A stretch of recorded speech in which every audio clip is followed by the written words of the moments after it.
안녕하십니까. 언제나 소비자 편에서 방송하는 콘스탄트 김의 티스와 함께 돈 버는 아카데미. 이번 시간에는요, 돈 버는 정보가 되겠습니다. 위기 발생 시 대응 방법에 대해서 말씀 나누겠습니다. 인생은 단 한 번뿐입니다. 따라서 조심하는 것이 가장 중요합니다. 살아가면서 가장 위험한 일은 무엇일까요? 그것은 습석이나 후미진 곳에서 낯선 사람을 만나는 일입니다. 그러나 이러한 후미진 곳보다 가장 위험한 곳이 있습니다. 더 위험한 곳이죠. 그것은 바로 무엇이냐? 사람들이 많이 모여 있는 곳이 되겠습니다. 구름 같은 인파가 몰렸을 때는요, 재빠르게 피할 수가 없습니다. 그리고요, 의도하지 않은 위험이 도사립니다. 누군가 밀거나 누군가 넘어지면 밟히거나 압사당할 수가 있습니다. 그동안의 해외 토픽을 보면요, 축구 경기장에 많은 관람객이 있어가지고 스탠드가 붕괴되는 사고가 많이 있었습니다. 그래서 대부분 추락사를 하거나 압사당하는 경우가 많이 있었습니다. 그리고 많은 인파에 자신도 모르게 떠밀려서 넘어져서 밟혀 죽는 사례도 많이 있습니다. 이때는요, 건강한 사람도 죽는 경우가 많이 있지만 특히 어린이나 아이나 갓난아기죠, 여성이나 아니면 노약자 등이 예기치 않은 희생자가 되는 경우도 많이 있습니다. 우리나라에서도 예전에 지하철 환풍기 붕괴로 추락사한 분들이 많이 있었습니다. 그 다음에 이번에 이태원에서 대규모 압사 사고가 일어났습니다.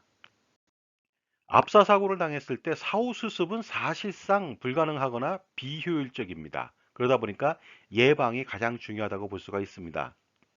그래서 피해야 할 곳이 좀 있죠. 뭐냐면요, 인파가 많이 몰리는 곳은 좀 회피할 필요가 있습니다. 특히 어린 자녀들과 함께 가는 것은 주의하실 필요가 있겠고요. 그 다음에 행락절에 많은 인파가 몰리거나 집회라든가 아니면 스포츠 관람 아니면 공연 등도 주의하실 필요가 있습니다. 그 다음에 특히 비좁은 공간에 인파가 몰리는 경우도 있습니다. 경사진 계단 같은 데서요.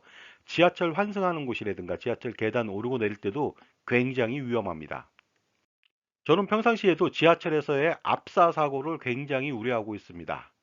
러시아워 시간에요, 계단이나 에스컬레이터 등에서 넘어지거나 구를 경우 아니면 미는 경우 대규모 압사 사고나 지식 사고가 발생할 수가 있습니다.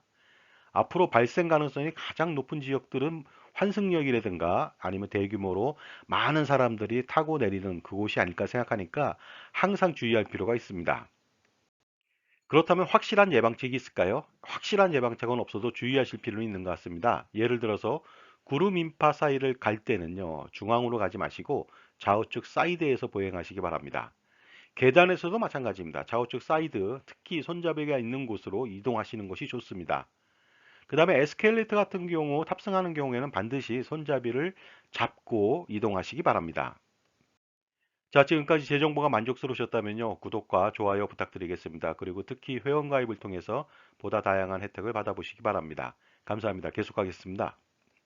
그런데 혹시라도 넘어지는 경우가 있습니다. 이때는요, 자기 몸을 보호하기 위해서 행동을 취해야 됩니다. 예를 들어서 가슴에 양팔로 X자로 교차한 다음에 엎드리십시오. 그 다음에 머리는 최대한 몸과 붙여서 움츠리시기 바랍니다. 그리고 서로서로 휴대폰 관리에 주의하실 필요가 있습니다. 우산 등 흉기가 될 수 있는 휴대용품은요, 남한테 피해가 가지 않도록 각별하게 관리하실 필요가 있습니다. 특히 우산 같은 경우는요, 걸어갈 때 앞뒤 사람을 찌를 수 있기 때문에 항상 조심하실 필요가 있습니다. 그리고 사람이 많은 곳을 지나칠 때는요, 항상 전후방을 주시하거나 신경 쓰면서 보행할 필요가 있고요, 휴대폰이나 잡담은 좀 삼가할 필요가 있습니다. 그리고요, 대중이 많이 몰리는 곳은 항상 비상구의 위치를 먼저 파악하시기 바랍니다. 그리고 또 많은 사람들과 함께 이동하지 않고 항상 떨어져서 이동하는 여유 있는 행동을 보이시기 바랍니다. 이번에 불의의 사고를 당한 분들과 가족께 깊은 애도를 표합니다. 다시는 이러한 불행한 사고가 일어나지 않기를 기원해 보겠습니다.